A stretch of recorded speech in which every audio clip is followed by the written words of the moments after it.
네, 지금 보신 것처럼 조폭 얘기까지 나왔습니다. 이남희 차장과 함께 관련된 얘기 좀 나눠보겠습니다. 안철수와 조폭, 왠지 좀 어울리지 않는 것 같습니다만 어떻게 나온 얘기죠? 어울리지 않아서인지 계속 포털 사이트 검색어 1위를 차지했는데 네. 안철수 후보 반응 궁금하지 않으십니까? 안 후보 얘기부터 잠시 들어보시죠. 뭐 제가 조폭하고 관련이 있겠습니까? 검증은 좋습니다만 정말 뭐 제대로 된 정말로 중요한 부분에 대한 검증이 이루어지면 좋겠습니다. 아니, 저는 모릅니다. 제가 조폭하고 관련이 있을 리가 없지 않습니까?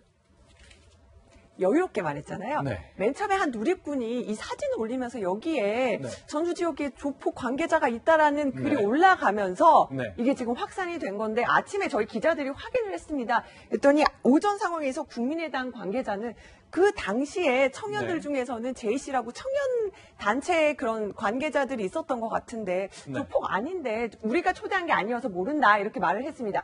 그러자 이번에는 또 제이씨라는 단체 불똥이 튀었어요. 네. 그래서 보도자료가 조금 전에 나왔는데 이제 제이씨의 김호탑 중앙회장이 기자들에게 이렇게 자료를 배포했습니다. 전북 지역 청년 포럼에 참석한 회원들을 조직폭력배로 규정하는 뭐 그런 언론 보도들이 있는데 네. 사실이 아닙니다. 이렇게 보도하면 법적 대응하겠습니다. 발끈했습니다. 다시 또 국민의당이 또 여기에 맞춰서 자료를 네. 냈어요. 그때 네. 행사가 청년 행사도 아니었고 어른들을 위한 강연이었는데 제이씨 소속 관계자가 바로 이 포럼의 사무총장이었고 진 한 명이 더 온 것으로 온다. 이렇게까지 밝히면서 얘기가 됐는데 오늘 논란이 불거진 것은 네. 바로 문 후보 측의 박광온 대변인이 그 사진을 거론하면서 결국은 정권을 잡기 위해서는 조폭과도 손을 잡는 게 안철수 후보가 말하는 미래냐 이렇게 비판을 하면서 오늘 정치권의 또 논쟁이 커진 겁니다. 자, 일단 안철수 후보가 찍은 사진 중에 이제 검은색 양복을 입은 청년들이 쭉 섰던 것, 그런 것 때문에 시작이 된 발단인 것 같은데 어느 쪽이건 좀 정리를 좀 했으면 좋겠네요. 네, 어떤 부분인지 네. 어쨌든 거기 국민의당도 지금 누가 조폭 출신인지도 네. 알 수 없는 상황이고요. 또 이 단체에 제이씨라는 단체 관계자가 그날 행사에 있었다고 하는데 여기서는 조폭은 아니라고 하고 있는 상황이고요. 자, 그러나 이제 민주당이 이제 국민의당 계속 압박하고 있는 것 중에 하나가 경선할 때 네. 흥행을 위해서 차를 빌려가며 많은 사람을 태워주면서 돈도 줬다, 뭐 이런 돈이 쓰였다 이런 얘기죠. 그렇습니다. 앞서서 이제 전남 성관이가 국민의당 관계자 2명을 고발을 했습니다. 광주 전남 경선 때 130여 명을 차로 실어 나르면서 또 거기 운전한 운전자에게 돈을 건넸다. 그 때문인데 앞서서 저희 채널A도 단독으로 보도해드렸는데 국민의당 광주 경선 당시에 바로 전북 지역의 일부 청년들이 버스를 타고 지금 영상이 나오는데 단체로 네. 광주 투표장을 향한다던가 네. 또 승합차에서 내린 어떤 할머니가 몇 번 찍으라고 하는 얘기를 들었다 이런 얘기를 하는 것을 저희가 포착을 하기도 했었죠. 이런 논란들을 지적을 하기는 한 겁니다. 야당 다른 정당들 가만히 있지 않았겠군요. 네, 그런데요. 중요한 것은 지금 보면은 문 후보 측에서는 조폭이 개입했는지 밝혀라고 했는데 이 부분에 대해서는 성관위에도 물어봤지만 아직 네. 우리도 모른다. 그러니까 밝혀진 바는 전혀 아직 없습니다. 네. 그리고 김경록 대변인도 정말 네거티브를 해도 좀 설득력 있게 하라. 이렇게까지도 발끈하고 나섰습니다. 하지만 이제 자동차를 동원해서 이제 동원한 듯한 인상, 이것과 관련해서는 야당이 가만히 있지 않았을 것 같군요. 맞습니다. 그래서 국민의당과 관련해서는 심상정 또 추미애 대표 이렇게 또 비판을 했습니다. 잠시 들어보시죠. 정당 정치에서 가장 구태 정치의 대표적인 사례로 지목됐던 것입니다. 국민이 납득할 수 있는 자체 조사 결과를 내놓아야 할 것입니다.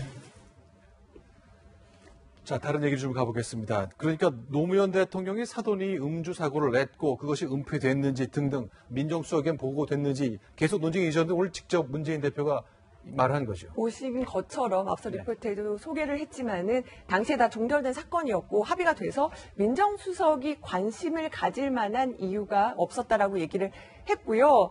또 보면은 김경수 대변인이 어제 이렇게 얘기를 하기도 했습니다. 원만한 합의가 되면서 당시 네. 이호철 민정비서관 선에서 사건이 자체 종결됐다. 그러니까 문 후보는 몰랐다. 이런 해명이 계속 이어지고 있죠. 상식선을 바라보면 될 것 같습니다. 이게 이제 통상 있어서 수석한테 보고할 만한 사안이 아닌 것인지 네. 당시 내부 보고서를 보면 그 흔적을 좀 알 수 있을 것 같네요. 그 보고서를 다시 한번 네. 보면서 설명을 드리겠습니다. 네.